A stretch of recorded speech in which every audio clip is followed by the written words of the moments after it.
अगर आप किसी से पैसा उठाने जाओगे या कुछ करोगे तो कोई इतनी जल्दी पैसा देता नहीं है, गिवन कि वो पैसे जीरो हो सकते हैं, राइट? लाइक, और यहाँ पे लोग पैसे देने के लिए तैयार हैं, इवन दे नो कि ये पैसे जीरो हो सकते हैं, और पैसे जीरो हो भी जाते तो लोग कहते हैं कोई बात नहीं यार, तुमने कोशिश करी, कोशिश बढ़िया थी।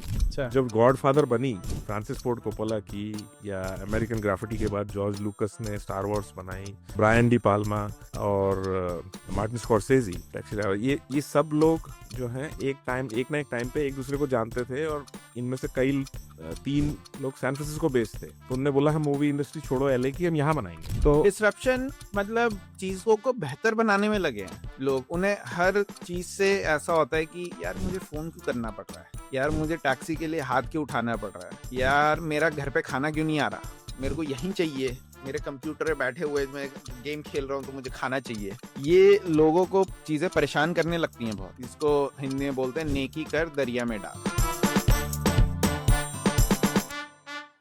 तो अभिजीत, आज हम बात करेंगे कि ये बेरिया के पानी में क्या है। ये दुनिया की सारी बड़ी टेक्नोलॉजी कंपनी बेरिया से ही क्यों निकलती हैं। आप 1970s से देख लो, एप्पल से पहले भी फेयर चाइल्ड सेमीकंडक्टर या कुछ और, but 70s 80s 90s Apple I, Google I, Facebook start Boston में हुई थी बट बड़ी बे एरिया में हुई, फिर रिसेंटली फिर ऊबर भी आई, अभी तो ओपन एआई है। ये सारी कंपनियां ऐसा क्यों है कि बे एरिया में ही फाउंड हो रही हैं और बे एरिया की वजह से ही बड़ी बन रही हैं। अब बाकी जगह भी बड़ी बनने लगी हैं, बट ये बे एरिया का क्या हिसाब है, इसके पानी में क्या है? आपने ही पिया ये अमृत।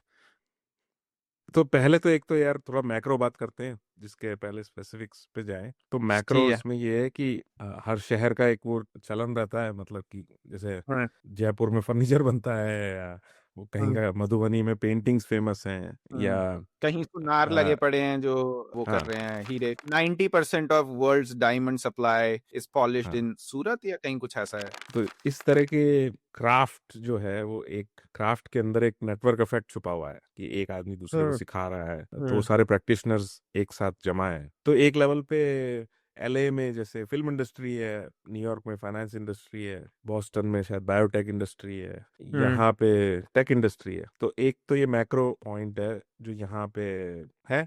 अब उसके लिए सारी जो नो हाउ है उन कंपनीज को, कल एक बार कंपनी चालू कर ली और बड़ा होते ही एग्जीक्यूटिव्स ढूंढने हैं तो वो यहीं रहते हैं। और तो इस तरह के जो नेटवर्क इफेक्ट्स वाले फैक्टर हैं वो यहाँ पे है।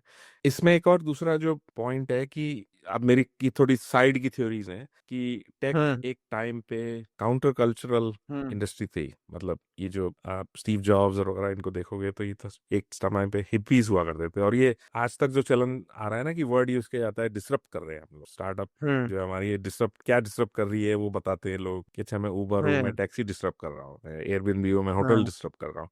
तो ये एक पैटर्न है कि डिसरप्शन ओरिएंटेड टेक्नोलॉजी पे काम कर रहे हैं लोग। तो अब मूवीज में जैसे कोई नहीं बोलता ऐसे कि मैं नई मूवी बना रहा हूँ जो मूवी को डिसरप्ट कर रही है, सारे नई मूवी बना रहा हूँ, उसमें टॉम क्रूज है, ये है, उसकी ये कहानी है।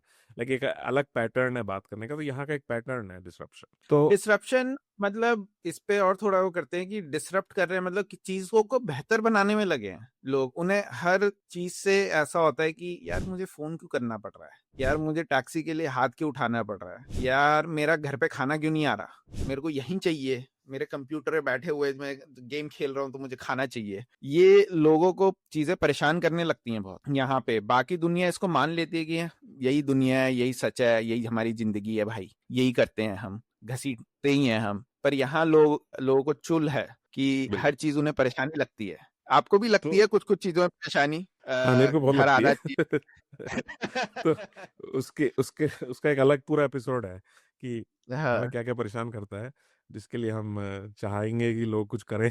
लेकिन जस्ट ये मैं बता रहा हूँ कि जस्ट एक पैटर्न है इस इंडस्ट्री में, कुछ नया करने का जो पैटर्न है वो डिस्ट्रप्शन के थ्रू जाता है।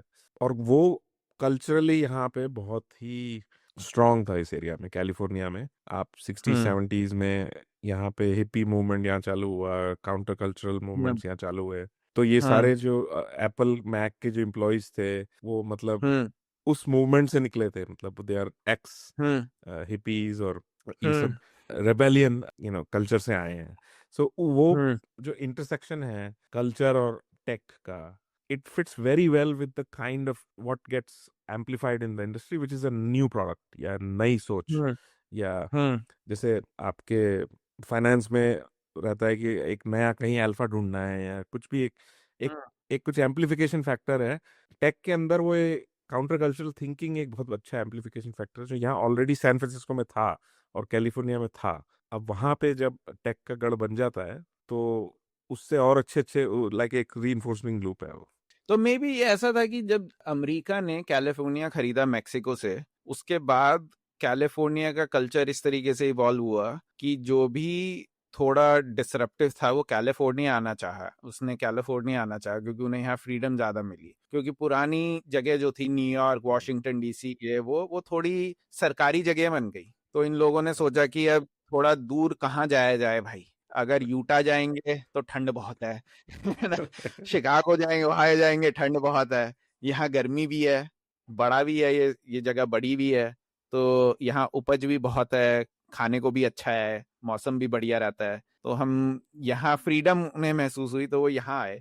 और ये चीज आज भी कंटिन्यू हुई कि तब ये काउंटर कल्चरल वो बन गया। और मेन ये डिसरप्टिव का मेरे को लगता है कि यहाँ उसके उस चीज के बाद, क्योंकि जो लोग फ्रीडम ढूंढ रहे थे, एक तो फ्रीडम जो ढूंढ रहे थे वो अमेरिका आए, और फिर जो अमेरिका में फ्रीडम ढूंढ रहे थे वो कैलिफोर्निया आए, और फिर ये कैलिफोर्निया वाले लोग अब वही अट्रैक्ट करते हैं ज्यादातर जिनको चुल बहुत है, और जिनको चुल रहती है किसी ना किसी चीज, उन्हें परेशानी बहुत रहती है। तो ये पहला पॉइंट जो है कि यहाँ पे कंपनियां बड़ी क्यों बनती हैं, वो ये कि यहाँ पे लोगों को चुल बहुत है।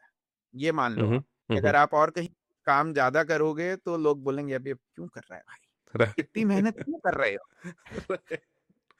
हाँ, पर यहाँ पे यहाँ ये है मेहनत कि करे तो बोलता है अच्छा यार बताओ कहाँ कैसे इन्वेस्ट करे इसके, इसमें जो ये कर रहा है। हाँ, तो पहला पहला पर मैं बोलूंगा ये चुल बहुत है। तो ये California for whatever reason, ये तो मेरी हमारी थोड़ी इंटरप्रेटिव कहानियां है कि वो इसलिए यहाँ है, बट लाइक यहाँ के लोगों को चुल बहुत है। और चुल है, और चुल प्रमोट करी जाती है कि अगर तुम्हें नहीं है तो आपके पास कितने भी पैसे हों, आपकी औकात नहीं है यहाँ पे, खासकर बे एरिया जैसे ही। तो सबसे पहले है कि चुल बहुत है। दूसरा, अब आते हैं कि लोगों को अगर चुल है तो साथ में है लोग बढ़ावा देने के लिए। वो कहते हैं, आप कहते हो कि मेरे को चुल है ये पहाड़ से कूदने की, लोग कहते हैं हाँ भाई कूद जा, हम खड़े हैं, हम साथ हैं तेरे, हम राइट। ऊपर से देखेंगे तू कूद जा। तो राइट। इसको basically this this is a way of saying कि रिस्क टेकिंग बहुत प्रमोट करी जाती है, उसके सपोर्टर्स बहुत हैं। राइट। और जो मेरा तीसरा पॉइंट ये रहेगा कि जो भी यार इसको नेटवर्क इफेक्ट बोलेंगे, कि मतलब जो हाँ कूदना चाह रहा है ना, तो उसको ट्रेन करने हाँ के लिए 4 लोग वहां खड़े हैं, नीचे हाँ नेट बेच रहे हैं लोग कि आदमी हम्म कूदते हैं यहाँ पे ज्यादा, हाँ ऊपर उनको स्पॉन्सरशिप भी मिल रही है कि अच्छा तू कूद। हम्म और हम्म तो ये पूरा जो एक गुड है, जो छोटे छोटे उसके अराउंड एनेबलिंग बिजनेसेस हैं या सोच है, वो एक हम्म जगह आके कॉन्सेंट्रेट हो गई जो एक दूसरे को रीइंफोर्स करती है। तो हम्म जैसे आपने बहुत अच्छा एग्जांपल दिया ना कि फ्रंटियर पोस्ट थी गोल्ड रश में, तो जहाँ गोल्ड रश है वहाँ शवल्स की फैक्ट्री भी है तो वहाँ हम्म, पे दोनों एक दूसरे को रीइंफोर्स करते हैं। तो इसको जो हाँ नेटवर्क इफेक्ट बोलेंगे वो टैलेंट में भी होता है कि ज्यादातर लोग फिर कूदने के इंडस्ट्री स्कूल चालू कर देते हैं एक कॉटेज इंडस्ट्री बन जाती है जो सिखाएगी, अब लोग कूदना कूल हो जाता है पहाड़ से। हाँ राइट। हाँ। तो लोग और जाना अरे चाहते हैं तो उस ये भी तरफ। हो गया कि वो कूद के तो बच गया तो वो हीरो बन गया।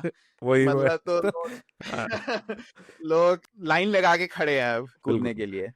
तो अगर तो तो तो सेकंड ये एक पॉइंट, तीसरा नेटवर्क इफेक्ट रिलेटेड पॉइंट है। हाँ नहीं, बट दूसरा पॉइंट जो अगर मैं थोड़ा डिटेल में बात करूं कि लोगों को चूल है और चूल प्रमोट करी जाती है, वो किस किस तरीके से प्रमोट करी जाती है। लोगों को पैसा दिया जाता है कि तुम करो, हम पीछे खड़े हैं तुम्हारे सपोर्ट करने के लिए। ये भी है कि अगर आप कुछ बोलोगे कि यार मेरे को कूदना है, तो लोग ये नहीं कहते कि भाई मत कूद। लोग थोड़ा समझने की कोशिश करते हैं कि अच्छा आप क्या सच्ची में कुछ नया तरीका लगा के कूद रहे हो, या आप रस्सी डाल के नीचे जाओगे, या आप एकदम ही ग्लाइडर लगा के कूद जाओगे, जो भी है। मतलब लोग एक्चुअली इंटरेस्टेड है आपके चीज में, अगर आप वो चीज वाकई डिफरेंट है, like that is considered a very positive thing. यहाँ पे अगर आप दूसरे को कॉपी कर रहे हो, कम कर रहे हो, उसका कम वैल्यू है, बट एकदम नई चीज है उसकी वैल्यू काफी ज्यादा है। और फिर तीसरा है कि क्योंकि इतने लोग कूद चुके हैं और सब जो जो बच गए हैं, अब सबने सीख लिया है कि तो ये सीखे हुए लोग भी बहुत हैं यहाँ पे, तो जो नए वाले हैं तो वो उनके उनके सर पे हाथ रखने वाले भी बहुत लोग हैं, और उनकी मदद करने वाले भी लोग बहुत हैं कि भाई तेरे को कूदना है तो हम मदद करेंगे तुम्हारी। तो ये 3-4 चीजें तो हैं ही हैं यहाँ पे, कि एक तो लोगों को चुल बहुत है, फिर लोग एक्सरसाइज करने की लाइक फ्रीडम भी बहुत है, लोग सपोर्टिव भी बहुत हैं, और फिर जो रिस्क कैपिटल, इसको रिस्क कैपिटल इंफ्रास्ट्रक्चर देख लो आप, जो अमेरिका या मेरे ख्याल से बाकी देशों में भी कहीं नहीं है। अगर आप किसी से पैसा उठाने जाओगे या कुछ करोगे तो कोई इतनी जल्दी पैसा देता नहीं है, गिवन कि वो पैसे जीरो हो सकते हैं, राइट लाइक। और यहाँ पे लोग पैसे देने के लिए तैयार हैं, इवन दे नो कि ये पैसे जीरो हो सकते हैं, और पैसे जीरो हो भी जाते तो लोग कहते हैं कोई बात नहीं यार, तुमने कोशिश करी, कोशिश बढ़िया थी, राइट। अब ये नेटवर्क इफेक्ट की बात करते हैं कि आप, ये नेटवर्क इफेक्ट आता कैसे है, कि लोगों का हायरिंग का जो आता है या कॉटेज इंडस्ट्री जो बन जाती है, उसके कुछ स्पेसिफिक एग्जांपल्स क्या हैं जो आपने देखे हैं, कि लोगों कहीं अगर हायर करना है या लोगों को अगर कहीं सिखाना है, उसके क्या एग्जांपल्स हैं? यार इसका जो एक अगेन थोड़ा बहुत सुपर मैक्रो थॉट मेरा ये है कि अगर कोई बहुत ही टैलेंटेड आदमी है, हाँ और पहले क्या होता था कि अगर आप बहुत टैलेंटेड आर्टिस्ट हो या पेंटर हो, तो हाँ एक ऐसा टाइम था हिस्ट्री में जहाँ पे सारे ये इम्प्रेशनिस्ट पेंटर्स, मोने, माने, वैन गो, पिसारो, सेजान, इन सब के फ्रेंच प्रोनाउंसिएशन नहीं बोल रहा मैं, पर टुलुई लॉट्रेक, एक मतलब इतने सारे इम्प्रेशनिस्ट हैं जो ये सब एक ही टाइम पे एक साथ रहते थे पेरिस में, एक ही हम्म जमाने में। हम्म तो अगर उस समय कोई और पेंटर होगा जिसको कि हम्म वो बोल रहा है मेरे को नई तरह की पेंटिंग सीखनी है, इम्प्रेशनिज्म एक नया मूवमेंट है, मैं उसका पार्ट हम्म हूँ, तो वो अपना घर वर छोड़ के वो बोरिया बिस्तर बांध के पेरिस की ट्रेन में बैठ जाएगा, क्योंकि वहां पे हम्म कुछ हो रहा है। इसी प्रकार यहाँ पे भी मेरे को लगता है, अगर 70s 80s 90s में अगर कहीं टैलेंटेड हाँ प्रोग्रामर है, वो डैलस में रह रहा है या हम्म, कैंसस में रह रहा है, और वो अपने हाई स्कूल में या कहीं भी मतलब प्रोग्रामिंग कॉम्पिटिशन जीत रहा है, बहुत टैलेंटेड प्रोग्रामर है, आई हाँ think they want to be around other such people, तो they move. I think it's like a, hmm और ये हिस्ट्री में बार बार होता है। एक आपको पता होगा 70s में जो फिल्म इंडस्ट्री थी उसका counter cultural movement San Francisco में था। तो अच्छा जब गॉडफादर बनी फ्रांसिस फोर्ड कोपोला की, या अमेरिकन ग्राफिटी के बाद जॉर्ज लूकस ने स्टार वॉर्स बनाई, ब्रायन डी पाल्मा और मार्टिन स्कॉर्सेजी, टैक्सी ड्राइवर, ये सब लोग जो हैं एक ना एक टाइम पे एक दूसरे को जानते थे, और इनमें से कई 3 लोग सैन फ्रांसिस्को बेस्ड थे, तो उनने बोला हम मूवी इंडस्ट्री छोड़ो एलए की, हम यहाँ बनाएंगे। हम्म और यहाँ पे जॉर्ज एक लूकस का तो बेरिया में कुछ है भी ना, लूकस वैली करके है, पूरा उसी के नाम हाँ पे हाँ है। हाँ हाँ, उसका पूरा हाँ उस नाम पे है। तो उनने लाइक ये लोग कहीं ना कहीं जाके एक अपने आप, फिर यहाँ सारे यंग फिल्म मेकर यहाँ आके रहने लग गए, हम्म और एक पैरेलल मूवमेंट खड़ा हुआ, लाइक पैरेलल सिनेमा अपने इंडिया में भी होता था, तो उसका हम्म जो गढ़ था वो सैन फ्रांसिस्को, तो ऐसे एक जगह बन जाती है जहाँ पे बहुत सारे टैलेंटेड एक्स्ट्रॉर्डनरी लोग इकट्ठे हो रहे हैं, एंड आई थिंक वहाँ हम्म पे लोगों को मूव करना पसंद है। ये ऐसी मेरी थ्योरी है, मुझे नहीं पता ये 100% सच है या नहीं है, ये तो जस्ट मतलब मैं हम्म अटकलें लगा रहा हूँ कि इनिशियली शायद नेटवर्क ऐसे बूटअप होता होगा कि हम्म लोग टैलेंटेड कहीं इकट्ठा हो जाते होंगे, राइट, कि फेयरचाइल्ड सेमीकंडक्टर में 8 लोग निकले जिनने हम्म जो ट्रेटरस 8 पता है क्या है?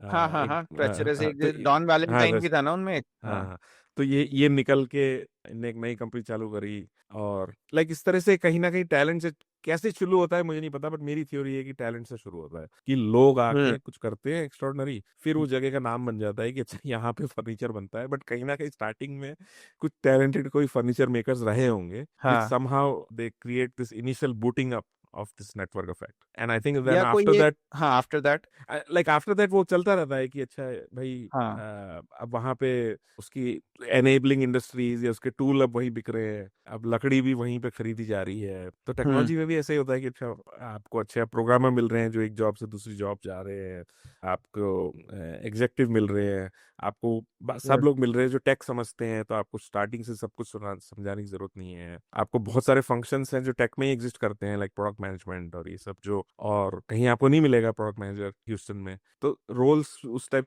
तो टैलेंट में एक नेटवर्क इफेक्ट है, और पैसे का एक नेटवर्क इफेक्ट है कि जैसे आपने बोला ना, फंडिंग यहाँ मिल रही है चालू करने के लिए और कहीं नहीं मिल रही, तो हम्म ये दो तो मुझे बहुत समझ आते जल्दी हैं मिल कि जा रही इससे ये है, और ये बहुत जल्दी मिल जाती है, मतलब फंडिंग शायद कहीं और भी मिल जाए, बट वो बोलेंगे अपने बच्चे का नाम हमारे नाम पे रखो, और फिर अपना खून दे दो, किडनी दे दो, राइट? राइट क्योंकि आप, राइट मैंने लोगों से बात करी है, फाउंडर्स जो इंडिया में है कुछ हैं, उसका पहला रिस्पॉन्स था, ये बंदा यूएस में था अच्छी अच्छी कंपनीज में, उसने इंडिया में जाके कंपनी चालू करी। उसका पहला था कि मैंने कहा इंडिया में फंड रेजिंग कैसी, और ये तब है जब इंडिया को ऐसे कह रहे थे कि भाई इंडिया में तो वीसी आ गया है फुल और ये सब हो गया है कि लोग पैसे पे पैसे उठा रहे हैं। उसका रिस्पॉन्स था भाई इन्होंने तो रुला दिया है। ये उसने मेरे को बोला, क्योंकि इंडिया का कल्चर मतलब डिफिकल्ट था ना। आई डोंट नो कि अब क्या है, या लाइक मैंने जाके वेरीफाई नहीं किया, बट यहाँ पे रिलेटिवली इजी है दुनिया के मुकाबले। जहां मैंने सुना कि आप कोरिया में पैसे उठाने की कोशिश कर रहे हो, जापान में या चाइना में या कहीं और बे एरिया में, तो एटलीस्ट आपके साथ भी हुआ होगा, मेरे साथ तो हुआ है कि मैं गया हूँ पार्टी में या किसी के इवेंट में और मैं उनको बता रहा हूँ कि अच्छा मैं ये कंपनी चालू करता हूँ, कहते हैं तो सही है भाई, मैं डाल दूंगा 50 की तेरी कंपनी में, ये ले $50,000, जी ले अपनी जिंदगी, मतलब राइट करके वो भूल जाते हैं और फिर वो राइट। करके कहते हैं कि अच्छा बस कागज भेज दो हम बहुत सारे साइन कर अमरीश पुरी देंगे। घूम रहे हैं साले यहाँ, जो जो काजल को ये 1 महीना जी ले अपनी जिंदगी दे रहे हैं वो। हाँ हाँ, और दिए हम्म, पे दिए जा रहे हैं वो, बेसिकली उनके लिए तो ये वो है कसिनो टाइप, मतलब not necessarily casino type, but वो लगा रहे हैं, वो स्लॉट मशीन में डाल रहे हैं पैसे और जनता उनका इस्तेमाल कर रही है, और उससे मतलब रिजल्ट तो आप देख ही रहे हो कि क्या आ रहा है। मैं लोगों को एक हल्का सा डिटोर लेता हूँ और ये बताता हूँ कि बे एरिया थोड़ा ऑर्गेनाइज्ड कैसे है, क्योंकि लोगों को कभी कभी समझ में नहीं आता। तो ये जो है बे एरिया, ब्रॉडर इस सारे रीजन को बोला जाता है, ये सब बे एरिया जहाँ जहाँ तक है। नजर जा रही है वहाँ तक हाँ, हाँ वो वहां तक बे एरिया है। तो आप जब आप इसमें थोड़ा डिटेल में जाओगे तो ये जो सैन फ्रांसिस्को है वो सबका गढ़ है, यहाँ चीजें आसपास हैं, या पैदल पैदल थोड़ा चल के जा सकते हो, कुछ कुछ एरियाज में शायद गाड़ी की जरूरत ना पड़े और वो सब। सो ये हमारा बेस्ट वो है सैन फ्रांसिस्को। अगर आप देखते हो तो San Francisco is not Bay area, but San Francisco is a part of Bay area. फिर उसके नीचे जब आते हो तो अब ये यहाँ पे जो है ये सारे बर्लिंगेम में अमीर लोग बहुत रहते हैं, और कुछ को तो मैं भी जानता हूँ अमीर लोगों को जो रहते हैं वहां पे। और फिर ये आप नीचे आते जाओ, रेडवुड सिटी, एथर्टन है जो सबसे ज्यादा अमीर इलाका है, तो old tech money is in Atherton.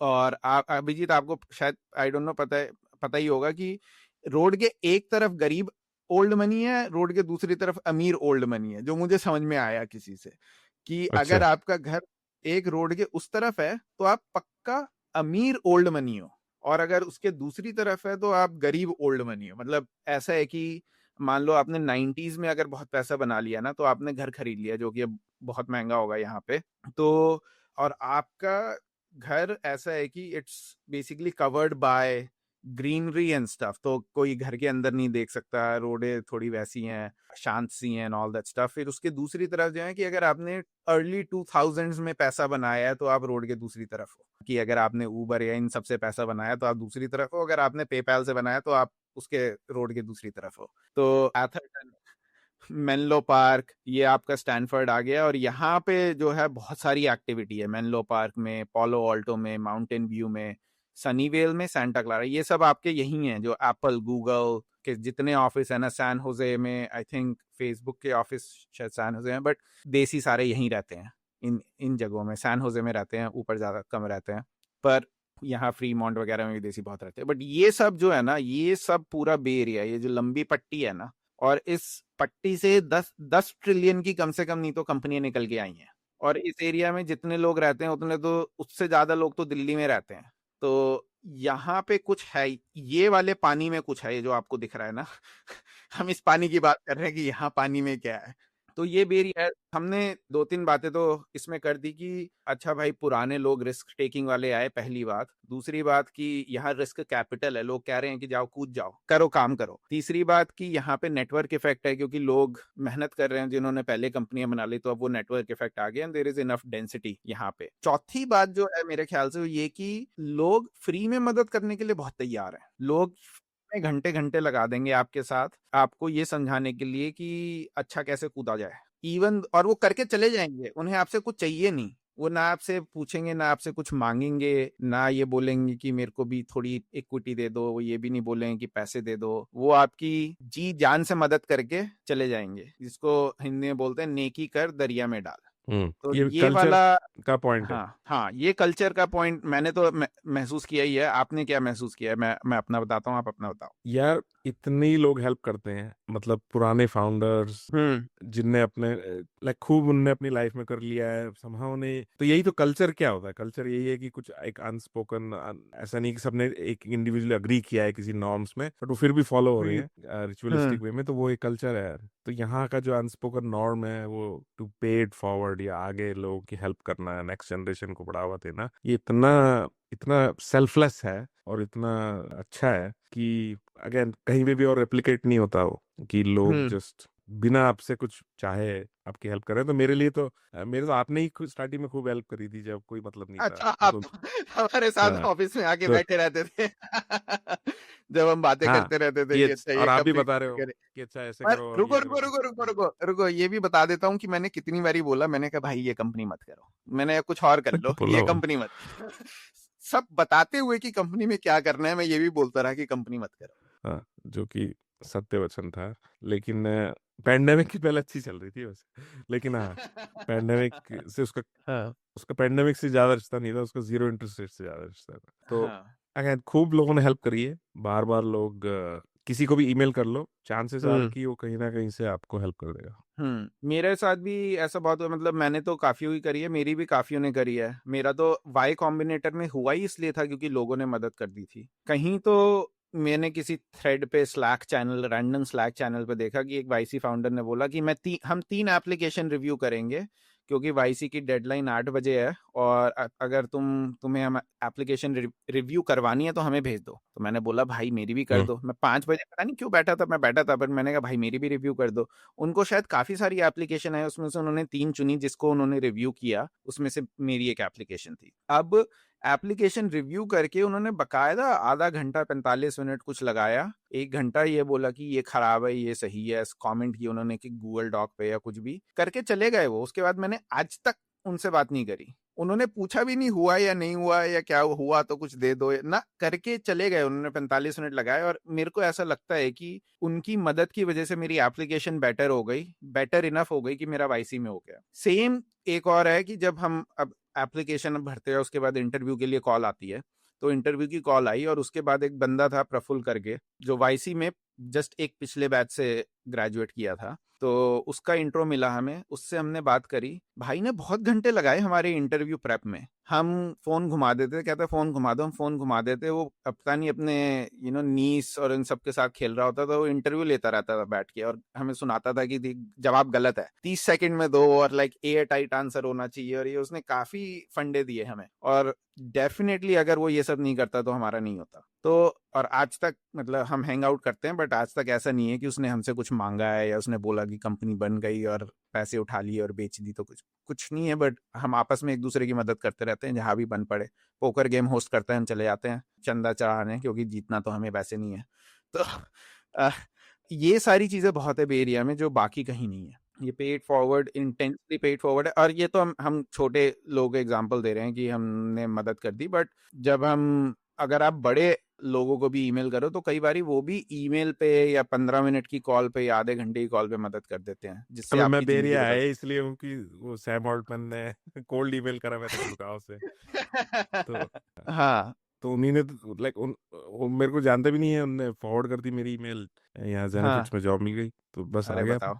हाँ, तो मतलब अगर आप ईमेल भेजो, बात करना चाहो, तो एक ईमेल आपकी जिंदगी बदल सकता है। ये यहाँ पक्का ट्रू है, बाकी कहीं हो या ना हो। तो ये चौथा रीजन है जिसकी वजह से बेरिया बढ़ता है, क्योंकि सब एक दूसरे की मदद करते हैं तो पाई बड़ी होती रहती है, और फिर वो मदद करने वाले कहीं और चले जाते हैं। तो it just constantly keeps it alive. It's like an infinite game that just keeps going. तो आपको लगता है यहाँ पे कुछ एम्बिशन लेवल अलग है? पांचवा रीजन ये, एम्बिशन लेवल अलग है। यहाँ मंझे हुए वो लोग आए हैं जिनको लाइफ में ऊंचे से ऊंचा कूदना है या ऊंची से ऊंची बिल्डिंग से कूदना है। तो यहाँ निडर और एम्बिशियस लोग आते हैं। मतलब ये सेल्फ सेलेक्टिंग है, यहाँ आके हो भी जाता है। मैं आपको बताता हूँ एक ये एग्जाम्पल, क्योंकि मैंने न्यूयॉर्क में काम किया, फिर मैं बे एरिया में रहा, राइट। मैंने बे एरिया में कंपनी चालू करी, कंपनी बिक गई, तो मैं बे एरिया से बाहर चला गया कुछ टाइम के लिए। पर जब बीच बीच में जब मैं मिलने आता था 1 हफ्ते के लिए आगे बेरिया या कुछ आ गया, तो उस 1 हफ्ते में इतनी बातें हो जाती थी मेरी लोगों से, तो मेरे को लगता था मैं क्या कर रहा हूँ जिंदगी में, मेरे को यहाँ आगे कुछ करना चाहिए वापस से, लाइक मेरे को अगली कंपनी करनी चाहिए, क्योंकि जनता बात ही ऐसे कर रही है कि आप चाहो या ना चाहो आपका एम्बिशन लेवल बढ़ ही जाता है। तो आपको बहुत मेहनत करनी पड़ती है एम्बिशन लेवल कम रखने के लिए कि भाई यहाँ से चले जाओ, नहीं तो ये वापस कुदा देंगे अगली चीज में। और कोई आपको बोल नहीं रहा है, बट लोग आपसे बात ही ऐसी कर रही हैं, तो आपने कहा यार ये तो मैं भी, ये आइडिया तो सही है यार, ये तो ट्रेन तो आज तेजी से आगे बढ़ रही है। ये सब आया मेरे को, तभी मैं बेरिया नहीं आया हूँ काफी टाइम से कि मैं आ गया तो कंपनी चालू हो ही जाती है वहां पे। और कहते नहीं गाना चलता है तो डांस निकल ही जाता है, ये कुछ ऐसा ही है कि बेरिया जाते हो तो कंपनी चालू हो ही जाती है। तो मेरे ख्याल से तो ये 5 reason majority of the reason है कि पुराने टाइम में जो लोग फ्रीडम चाहते थे या कुछ करना चाहते थे वो आए, उन्होंने फिर बाकी लोगों की मदद करी, और ये रिस्क कैपिटल आई यहाँ पे। सिकोया का पहला फंड $8 मिलियन का था, पता नहीं 2000 में जब भी उन्होंने चालू करी सिकोया कैपिटल, 1975 में करी थी पता नहीं, ठीक है। तो पहला ये कि हाँ मतलब वो लोग आए, रिस्क कैपिटल अवेलेबल है। तीसरा है कि लोग आपकी मदद करने के लिए तैयार, नेटवर्क इफेक्ट है लोगों का। चौथा है कि लोग आपकी मदद करने के लिए तैयार हैं। और पांचवा है कि ये कुछ एम्बिशियस लोग आते हैं, और जो नहीं होते ये जगह उनको एम्बिशियस कर देती है। तो आप एक बारी तो कूद के आपको लगेगा कि यार हमें भी स्वाद चखना चाहिए।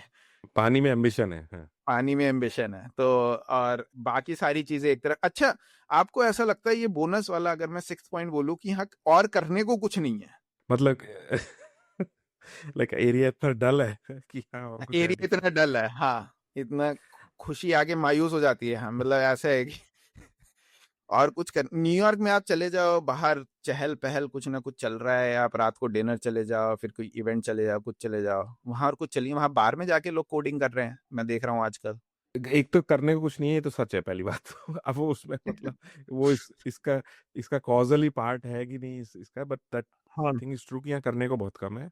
यहाँ मोनोटनी बहुत ज्यादा है, एक ही टाइप का वेदर रहता है पूरे टाइम। हम्म। न्यूयॉर्क में प्रॉपर मतलब 4 सीजन है, अलग हम्म। बाकायदा चेंज होता है, बाहर आपको लाइफ चेंज करनी पड़ती है। यहाँ पे ऐसा कुछ नहीं है, ये सितंबर भी हो सकता है और मतलब सब कुछ ही सेम है। और हाँ। तो उस चक्कर में प्रॉस्पेरिटी, मतलब जो वेदर इतना अच्छा है कि उससे हम्म। लोग बोलते हैं मतलब यहाँ लेजरलीनेस ज्यादा है, या आउटडोर्स लोग ज्यादा टाइम रह सकते हैं। लेकिन एक्चुअली में मुझे नहीं पता कितना मैनिफेस्ट होता है, बट ये तो मैं जनरली मानता हूँ कि एनर्जी न्यूयॉर्क की एक अलग ही लेवल पे है, जिसको आप यहाँ हम्म। से कंपेयर ही नहीं कर सकते। Somehow that is very counter intuitive, क्योंकि यहाँ पे हम्म। लोग मेहनत मेहनत कर रहे हैं लेकिन घुसे पड़े हैं लैपटॉप में, हम्म। और एक दूसरे की तरफ देखते भी हैं। और न्यूयॉर्क में थोड़ी अलग ही एनर्जी है, जहाँ लोग एटलीस्ट बात कर रहे हैं, कुछ चल रहा हम्म। है। So I don't know how to capture this properly, but like your observation is 100% correct कि यहाँ पर कंपेयर यहाँ टू मतलब न्यूयॉर्क डल है। न्यूयॉर्क कह लो, पर अगर आप डल हो, डल तो ओहायो भी है, डल तो यूटा भी है, ये सारी जगह डली है अमेरिका में, बंजर पड़ी है, मतलब बहुत ज्यादा कुछ नहीं है करने को। पर वहां नहीं हो रही है company. I think it is a different type of dullness. It is not the dullness of कि दुकानें दुकानें 6 बजे बंद हो जा रही हैं, अंधेरा बहुत जल्दी हो जा रहा है, या ऐसा कुछ वो नहीं है।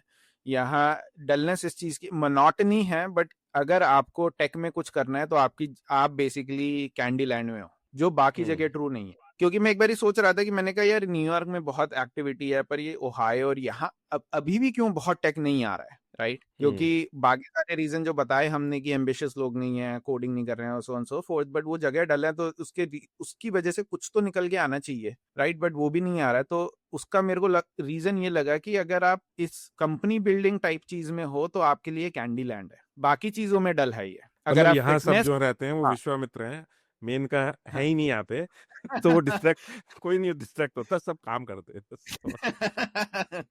हाँ, डिस्ट्रैक्ट होना भी चाहे तो कुछ कर नहीं सकते हो। ज्यादा से ज्यादा हाइकिंग चले जाएंगे। यहाँ लोग 9 बजे सो के सुबह 6 बजे कहते हैं कि हाइकिंग पे जाना है हमें, तो हवा फ्रेश हवा रहती है यहाँ उनकी। घनी तपस्या हो रही है यहाँ पे एकदम। हाँ। और कुछ नहीं कर सकते ये। यहाँ के सारे ऋषि यही है, बन जाते हैं नहीं तो आके। तो ये हमारे 5 या 6 रीजन है। छठा वाला है थोड़ा मेरे को मतलब शेकी सा लगता है, बट मेरे को लगता है फिर भी रीजन है, क्योंकि सेम बंदा न्यूयॉर्क में आके उतनी मेहनत नहीं कर रहा। मतलब ये रीजन है कि नहीं पता नहीं, बट एक्यूरेट डिस्क्रिप्शन है बेरिया का। ठीक है, अब कॉजल वही कोरिलेशन है, कॉजेशन है या नहीं पता नहीं। ठीक है, तो ये हमारे 6 रीजन है। तो ये बेरिया के पानी में ये है, बेरिया के पानी में, बेरिया के हवा में, बेरिया के पेड़ों में, वहां की सड़कों में, यही सब चल रहा है। तो ठूस ठूस के भरा हुआ है टेक, और इसलिए कंपनी है यहीं से बड़ी बन रही है। क्योंकि ओपन है कहीं और भी बड़ी बन सकती थी, 5-6 साल ही हुए हैं, 6-7 साल ही हुए हैं कंपनी को, कहीं और भी बड़ी बन सकती थी, बट कहीं नहीं बनी, यहीं बनी। आगे भी मेरे को लगता है यहीं बनी। खैर, ये था आज का एपिसोड। अब अगले एपिसोड में कुछ और मजेदार कहानी सुनाएंगे आपको बेरिया की। चलो बाय।